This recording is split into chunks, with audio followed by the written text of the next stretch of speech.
Hello, my name is Kate Dodd. I'm a visual artist and I live in Orange, New Jersey. The Visual Arts Center of New Jersey has asked me to participate in their series of virtual studio visits or Cabin Fever artist talks. I was really pleased to be asked, and I'm pleased that you've decided to stop by and look and listen. I work on drawings at home, and I work on components for site-specific installations in my studio. So we're going to look at both spaces. We'll start with my studio and a piece that I'm currently working on for Summit Public Art. When I took economics in college and learned about the world in terms of supply and demand, I felt like I had a new understanding of the way the world works. That moment of crystallization clarified why seemingly valuable things were always being disregarded. I'd been focused on the object rather than human behavior. So a certain amount of my artwork responds to the question, what is there a lot of in the world that people don't value? What can I do to give these materials value? One of the strategies I've relied on for years has been to invest labor in discarded materials. There is some longing that wells up inside me when I see something going to waste through no fault of its own. This kind of anthropomorphizing of matter, needing to treat all of it equally to rescue the unnoticed from oblivion, drives a lot of the work I do. I try to resurrect the worth in the unwanted. A central part of art making to me is turning nothing into something, or turning raw materials into objects. And part of what making satisfies, for me, is the need to bring order to chaos.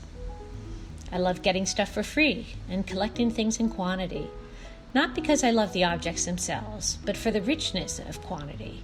I think it comes from a very deep instinct of protecting against scarcity and of being a hunter-gatherer. So when I look around for supplies to work with, I'm drawn to free materials. I even associate a moral quality to this, somewhat akin to eating everything on your plate. It doesn't make sense to me to make new objects when the world is already so full of objects. Almost nothing seems as ever-present and unwanted as plastic bottles. I've worked with them on and off for years because of both the impressive physical qualities they have of transparency, they're light in weight, they can float, they're containers, they're cuttable, but also their threatening quality, that they are here forever, all over, and won't go away as long as they keep being produced on demand. So, along with this desire to rescue and build, I want to make overlooked conventional environments into aesthetically rewarding experiences. There's so much that is visually harsh or unconsidered around us. Like the materials I use, these spaces feel like throwaways.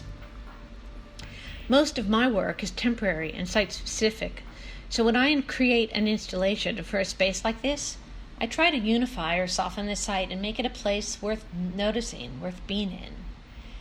The pieces you've been looking at are part of an installation I'm currently working on for Summit Public Art, and I'm hoping to install it this summer. I'm building a whimsical grove of colorful, stalk-like forms to make a pedestrian alleyway more welcoming.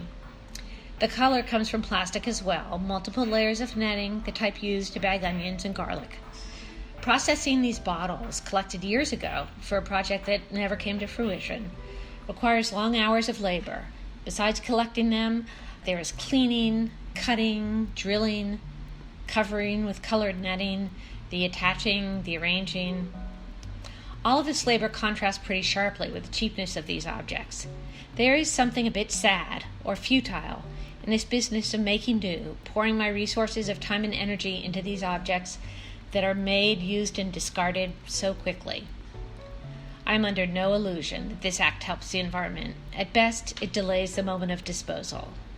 But it feels like some sort of ritual debt to be paid, to acknowledge the waste, to imagine that it didn't have to be this way, to illustrate a possibility. I find it both sad and also hopeful. While I've been using up this supply of bottles, I've started to incorporate the image of the bottle into my drawings, something new for me. Steeped in this moment of quarantine, coronavirus, and death counts, a flattened bottle image has crept into my drawings, really for two main reasons. The first is that the plastic is here. It's everywhere. It's in our water, the food chain, the air. It's getting harder and harder to separate it out from substances that we need and value. So why wouldn't it also occur incidentally in my drawings? If it's here, maybe all I can do is learn to live with it, either by ignoring it or exploiting its presence. A lot of my drawings deal with systems and disrupting these systems. Certainly this plastic, this unwanted presence, does that. So I decided to place these bottles in my way and see what happened. One thing I noticed was that the bottles unexpectedly took on aspects of the figure. Their crumpled, transparent forms suggested lungs, or the need to stay inflated, maybe homemade ventilators, essential but disposable workers, the sorrowful pile of wasted potential that right now seems to encapsulate. I don't know if they will stay.